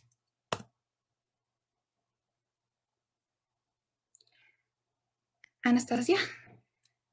Yeah, I can start. So cancel culture is just another name for the hate culture. And I would battle this by sending awareness videos to everyone, seminars, webinars. And moreover, I'm planning on creating an anonymous journal, which I call the whistleblower, where students will be allowed to share their issues publicly without revealing their identity. And everyone will be able to unite and battle the issue. And moreover, as I already mentioned, sorry. I would like to create an anonymous messenger where students will be able to talk to psychologists privately and anonymously. And it's going to be my personal job to educate, promote, and protect students' unity. Thank you. Thank you. Emily? Thank you so much for that question. So it is my opinion that cancel culture is not productive and it doesn't bring us as a society any further because it doesn't allow for growth and for evolution, which is what humans do. We grow and we learn and we make mistakes. So as I know, counseling services are really overwhelmed at the moment. So what I plan on doing realistically to bring to the student body is, first of all, spreading awareness about different things like cancel culture through educational posts, and also creating safe spaces, which is an initiative part of my mental health section, but that can be applied to all different types of situations because it really promotes the inclusivity and the listening of other students, and just a feeling of fostering an environment of, a safe space where you can talk and release your emotions and express your thoughts without judgment. Thank you. Thank you. All right, the next question is from Gerlando from Tashin. I have a question for Gerlando. You have stated your opinions on the sense of community that you have been feeling. What about strengthening that community? I don't think I understood your question about your answer to this question. Tassine, let me answer this question to you. That's a perfect question. Let me get that completely. If I wasn't clear, let me clarify that for you now. Okay, so the question is, how do you strengthen a community? Well, my simple answer is, you talk. You open up a discussion. And with my opening conversation initiative, which is what my campaign is all about, we're going to be having open discussions. And through discussion, well, you get to learn more about people. And when you get to learn more about people, you get to find that we have a lot more in common than we do our differences. And so we get to find that common ground. And through that common ground, we get to strengthen our community, which I think is the most important thing to all of us right now, is staying close within that community. So Tassine, I hope that answers your question. Thank you. Next question is for the candidates of social justice again. Prominent issues are often affected by the news cycle. A prime example being the alleged detention of Uyghurs in re-education camps in the Xinjiang region in China. Following a national event like an attack of racist, homophobic, or discriminatory nature, what would you do in the capacity of a coordinator to address this topic and raise awareness within the school? Emily, would you like to start? Yeah, absolutely. That's an amazing question. And I think we've seen it. We went through these types of experiences right now, currently with the rise of anti-AAPI sentiment that's been going on. And what I would do in my mandate next year is exactly what I'd be doing. What I'm doing right now is to do as much as I can in my capacity, in my influence that I have as a potential coordinator of social justice, to raise awareness and educate students who might not know what's going on about these issues through something that I propose called monthly social justice news roundups, where every month we would create short videos that round up global events and local events about social justice that would be shared on social media so students know what's going on. Thank you. Thank you.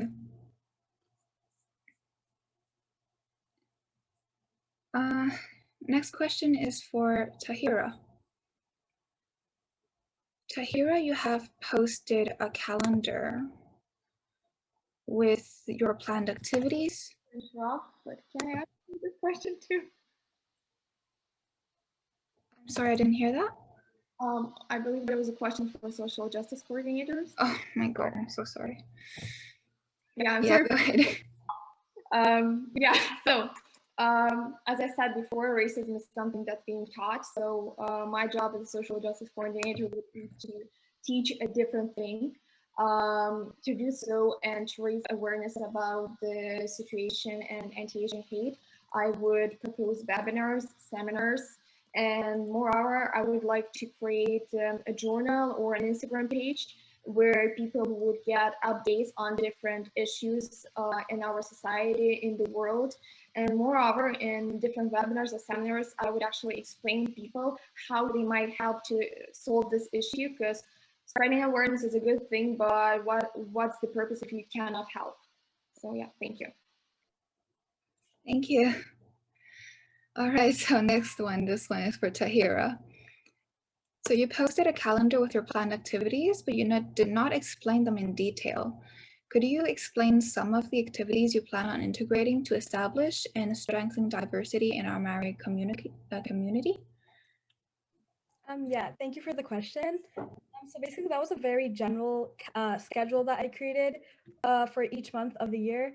And so how it was there would be about 1 or 2 activities based on every month on either awareness and a fun activity. So a lot of the fun activities were based on holidays in that month, and a lot of them were cultural holidays like Diwali, Eid, Ramadan, Passover, and things like that.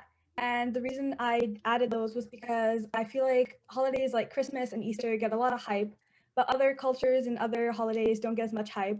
So I would want to do little like events, little parties or activities where people could feel heard and have fun for their holidays.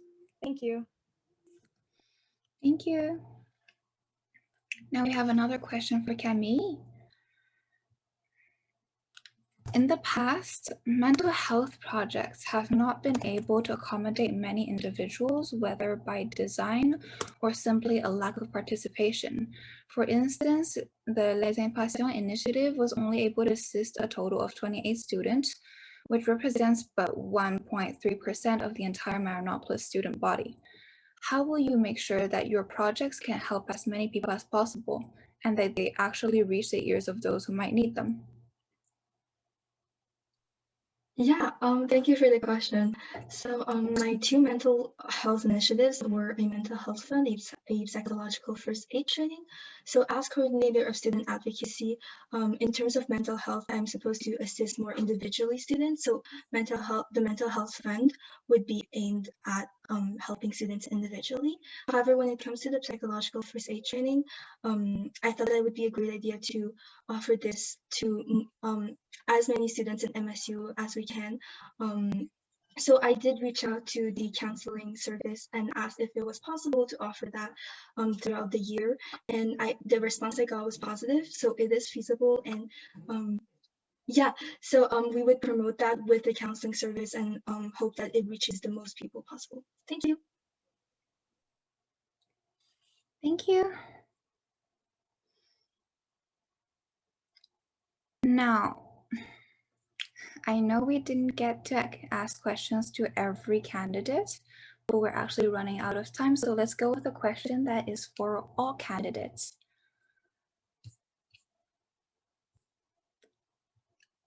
Again, you still have 45 seconds to answer this. Now, it's no secret that getting a position in Congress looks good on your CV. So some people question the true intentions of the candidates who may be running to only benefit themselves. As a member of Congress, how do you think you can fix this preconception? Let's start with Camille. Do you want to continue? Yeah, just to make sure it's 45 seconds, right? Yeah. Okay, perfect. So I think that there's definitely been a feeling of disconnection with Congress where you feel like maybe you can't totally reach out to them or maybe they don't really care. But I can't speak for everyone, but I hope that you know that when I'm running, when I say that I'm genuine, I am saying that I am genuine and I really want to be there for you. And I think that to some extent, if you're running and your intention is not to really help students and be there for them and support them, to some extent it does show. So I hope that when voting you'll look through the campaigns carefully. And yes, I am at my time limit, so thank you. Thank you. Jolanda? That's a very good question. It's a very, very good question. In all fairness, I think it is sad that it should even be a question. Because in all fairness, we're here for the students. To those that know me, know that I live by a philosophy, and my one philosophy is really to be in the service of others. That's where I find meaning in my life. Really, is to be in that constant service of others. And if I can, if I could do that here, by all means, it'd be my absolute pleasure and an honor to do it. But if it's not through here, I'll humbly take it away and we'll find some other things to do it. But trust me, that's what I believe in. Thank you. Next is Vera. So I believe people have this preconception that candidates run because they want to put them on CV. They want to look good for like university applications or whatever. I want to be as transparent as possible. Again, I want you to know all my aspects, so the bad, the good, and the bad, and I want everyone to feel accepted, and it's obvious that we're not perfect, and it's obvious that everyone has little twitches, little whatever, and I want to like appreciate that.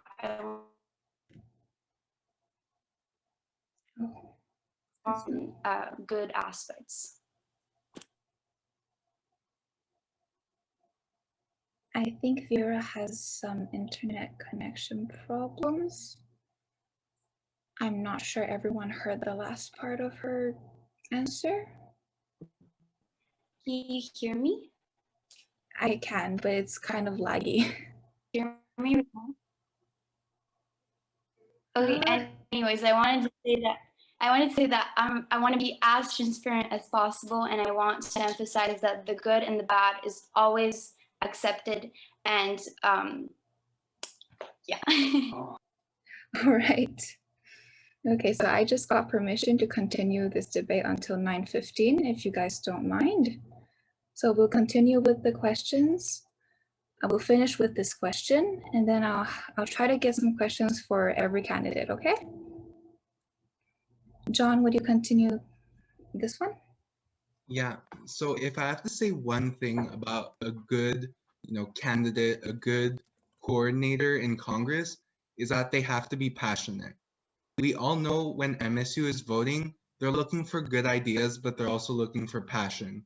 The people who are only doing it for the CV will burn out after like just a few like days, weeks, months. But the people who have passion, who are determined about your concerns and who care about making an impact in your lives, they're the people that really care about Congress and the democracy of Congress.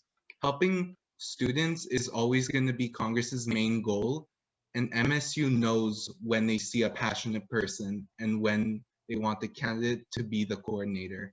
Thank you very much. Thank you. Char?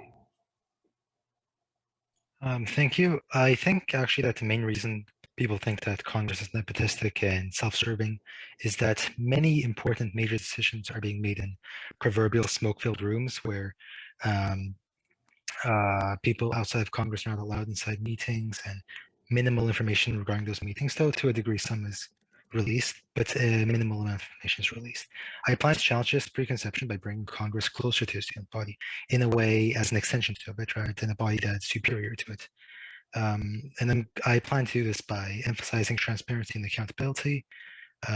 Transparency by releasing as much internal information regarding internal communications as possible, and pushing the existing Congress to a 48-hour mandate response time, along with making more public appearances and communications.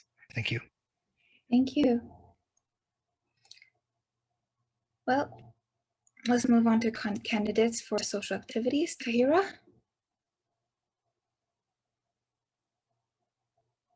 I think Tahira has been having connection. Oh, she's back. Oh, well, we'll let her get used to it first then. Linda? Okay, so thank you for this question.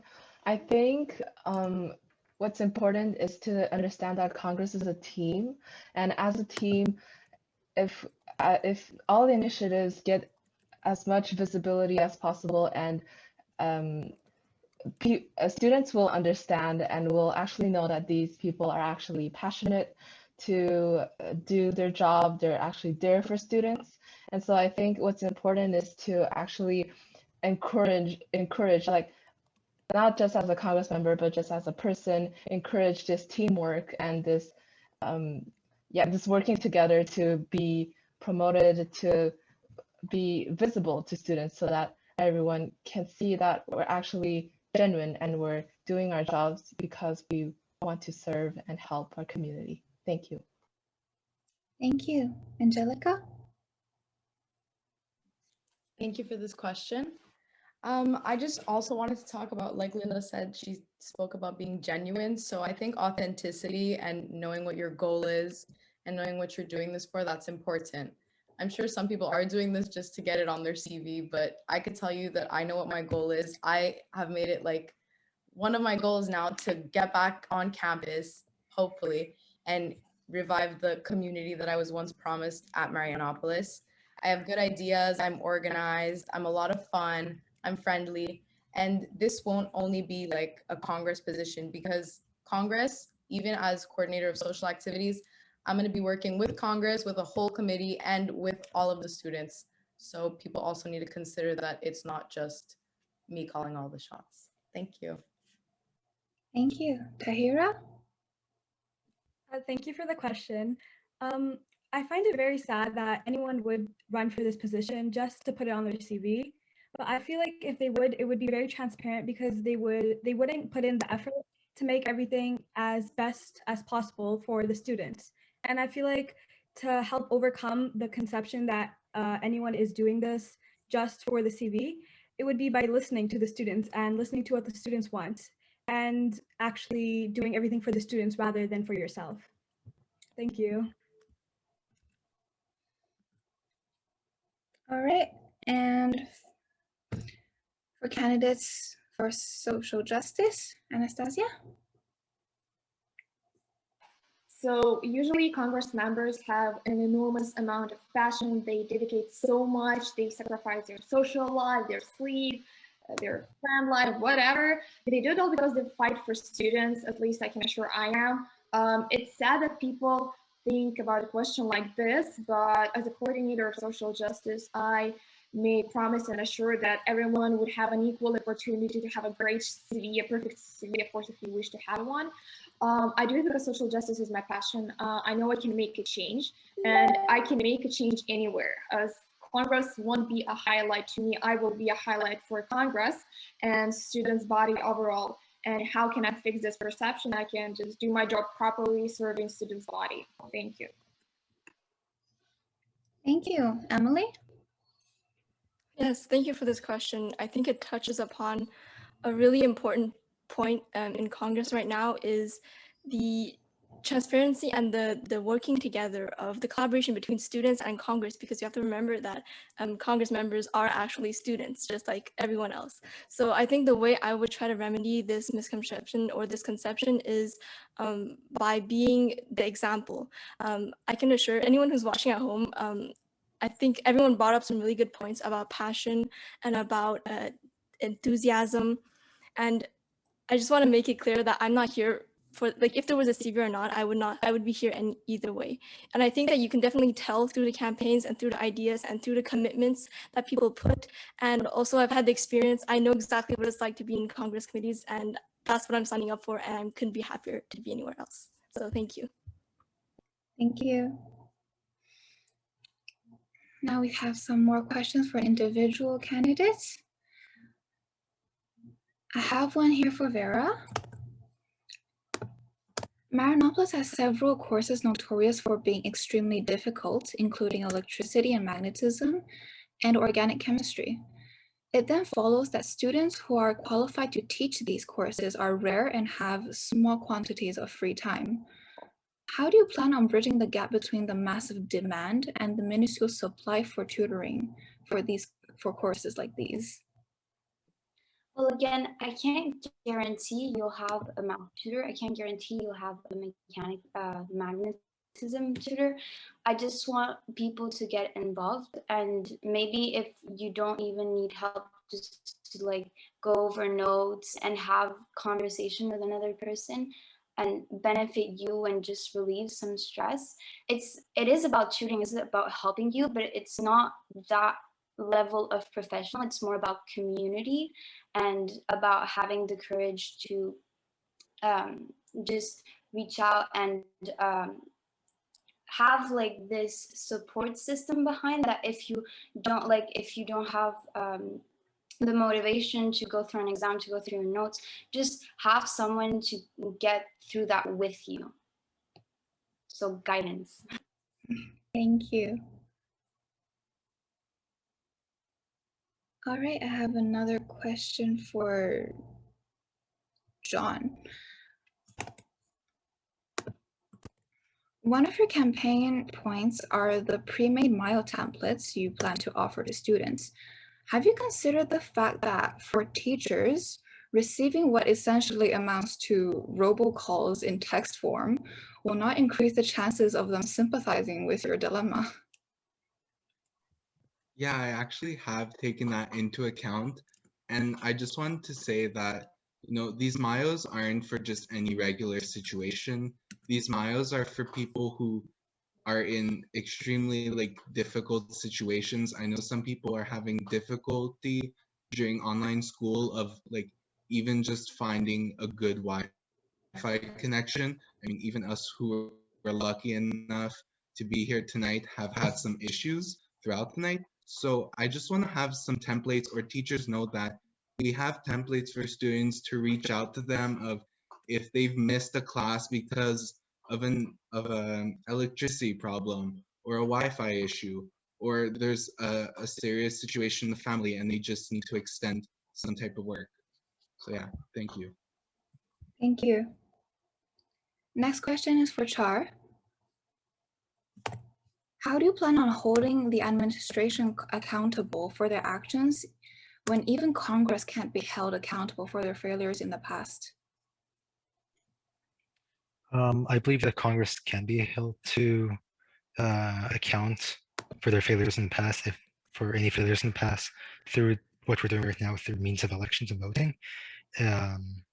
But regarding your question about holding teachers accountable, I plan to be aggressive, and I plan to prepare and create petitions or surveys to show the statistics and results of the professors and explain to them our conclusions. If that does not work, as I've said before, nothing's off the table. Whether that's publishing a list of complaints, or if the students prefer to do so, we would like to make this a bit more public in order to push the administration. But you are right that at the end of the day, the administration has the final say. So we are obviously beholden to them, but I try to push it to as much as possible. All right. I have another question for Emily. Early this semester, you ran for the position of coordinator of charities and volunteering, but ultimately lost to Allison.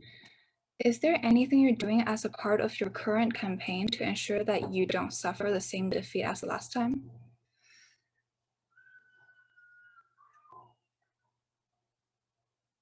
Emily? Emily, you're muted. Yeah, I was muted. My Sorry. that's a loaded question. Thank you. Yeah, Allison and I are actually friends now, and I joined the committee and got involved nonetheless because I had some good ideas I wanted to bring, and I still was able to execute them, which is really something that's really important to me. I was also able to go through my ideas even through failures because that's what helps us grow. I think my time running for charities and volunteering gave me so much experience, and then all of the involvement that it motivated me to do after joining 3 different Congress committees and learning how it is in Congress through different ways is what made me, I think, stronger right now as a candidate. Definitely my experience going through, organizing different projects, communicating with different people from the school and students, and reaching out and just getting to know all of you is definitely something that I'm bringing now. Thank you. Thank you. Now we're running out of time, and I want to get one last question in for all candidates. So this is a question from Pratham, who was elected as the MSU president last week. So for all candidates, being part of Congress, you are committed to the betterment of students. How would you separate your personal biases, like complete and realize your ideas, and your moral duty to be representing the entire MSU, because it is possible your duty might impede on the realization of your projects? And I think we'll start with Tahira. Thank you for the question. I feel like that as a student, as well as if I become a Congress member, it's really important to always have priorities. And my priority would always be Congress first. And I would separate my own personal bias by actually listening to what the students have to say and what Congress has to say, because Congress is one group and they represent all of the students. And if we look at our own personal bias, we will not be able to do that, which is why I believe it's really important to stand united as one. Thank you. Thank you. Linda? Thank you for the question, Pratham. So my campaign is all about really bringing to life the activities, the ideas of students. So of course I have my own ideas that I presented through my platform, and these ideas were not chosen at random. I thought about it and I discussed about it with other people, and they were ideas that I realized stood out to me as students who activities that they wanted to participate in, that they wanted to see happen. But of course, I plan on also releasing surveys to look at the general student interest and what kind of activities they would prefer, and that's part of my mandate as well. Thank you. Thank you. Angelica? Thank you, Pratham, for the question. So again, I just think that this is all about rationalizing. Congress is obviously going to be something very important in my life, but not the most important. Everything that I take priorities in, they're all in like a line, you know what I mean? My goal is to revive the student life at Marianopolis. I'm a very open-minded person. I know that a lot of the people on Congress are open-minded, and so that's going to be very nice to work with open-minded people. And Congress, I don't think should be, and I don't think are biased. So I don't think that's a problem. And above all, I think it's important to listen to the students and do what the students want and do what the students need. Thank you. Thank you. Char? I would separate my own personal bias and any possible bias within the incoming Congress from the betterment of the student body by taking into account what the student body actually wants. I will administer multiple surveys within the semester, about ideally 2 per month, and I will interpret those results to see what the student body wants, and if it is contradicting or contrary to what I believe is right, I will likely default to the student body, because at the end of the day, they're choosing me. I'm not choosing what we can push from the administration or what we try to implement. The incoming Congress should just be an extension of the student body, and as such, we should be beholden and do as what the student body wants. Thank you. Thank you. John? Yeah, so thank you, Pratham, for the amazing question. I'm going to start off by saying that, we're all here, all 10 of us, because we want to do good. We want to help Marianopolis students, and that's what Congress is there for. Congress is a team, and I'm going to stress this, a team that communicates, a team that wants to help, a team that wants to do good. Congress members will not be, taking their own biases. All they're doing is not helping the students. So if everyone in the team works together, and as coordinator of student advocacy, I would do that too. That's how we make Marianopolis Student Union thrive. Thank you. Thank you. Vera? Yeah, I hate to think that Congress would be an obligation and then the rest, like my ideas and the student body would be like, I want everything to just be together and sorry, that's my dog making noise. I want them to be a community, a team, and all just work together, like John said, to bring, I don't want to just put my ideas aside after maybe I'm elected or whatever. I want to go by what I said. However, I want to please MSU, please you, and MSU is you after all. I mean, you voiced your concerns to MSU. So I hope I answered the question.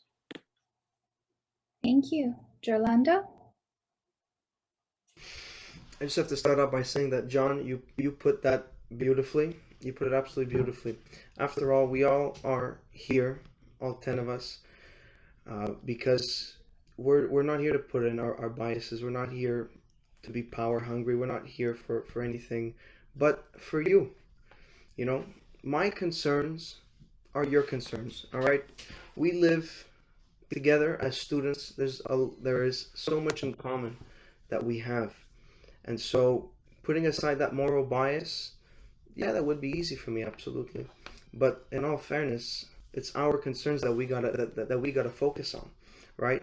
And so in that sense of commonality, I can assure you that there won't be any problem, and that I will absolutely understand and sympathize with the students. That's what I'm there for. Thank you. Next, Camille. Yeah, so first of all, thank you for that question. So I mentioned this on my website actually, but I'm not running for my ideas or for my projects. I'm running for you, for MSU. I'm running for the students, and I'm running to be there for them. These ideas, my campaign, they're just there as a response to what I've heard from students. But if, like, in the end, students don't want to see them happen, then they're not going to happen. Sorry. So my ultimate goal in the end is really just to be there for the students and listen to them and make their voice heard and support them through their struggles. So because in the end, Congress and student advocacy, the role is about students, and that will be my priority for sure. Thank you. Thank you. Anastasia?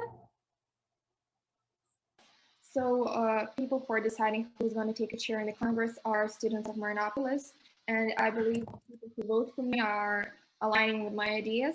My personal bias could be solved by my personality, and is solved. I'm a flexible leader. I listen and I adjust my goal for benefits of students, as it is my job, obviously. Congress works as a team, and all issues should be solved as a team. I battle with inequality and injustice, and democracy is an answer. Democracy within Congress, within student body, solve all of the bias. All projects should be coming from support of students publicly and openly. Their desire should be the only thing that is making up the coordinator to work, and coordinator will realize this goal only and if supported by Congress, not the other way around. Thank you.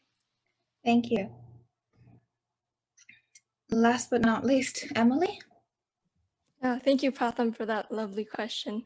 So To everyone watching at home, I want to tell you directly that I'm here for you and I'm listening and I care genuinely about every single one of you and what interests you, what passions you, what makes you angry about social justice. And I also wanted to mention that the ideas that I've been presenting throughout the week have all been student sourced and student based. I've been reaching out to different clubs and different students to learn about what they care about, their concerns. So things such as free menstrual hygiene products. I've heard from so many girls how the pads that are given, I think, from Student Life are too thin, or how you have to pay for the ones in a few boxes that are at school right now. And in terms of podcasts and platforms and surveys, I'm here to listen to you and I'm here to bring whatever you want to Marinopolis. Thank you. Thank you. And that will conclude the audience Q&A session and the entire debate. Thank you, candidates, and those of you tuning in at home for joining us today. I hope that you enjoyed the debate and hopefully are more informed about each candidate's platform. To candidates, best of luck for the remainder of your campaign. Stay safe, everyone. Thank you so much.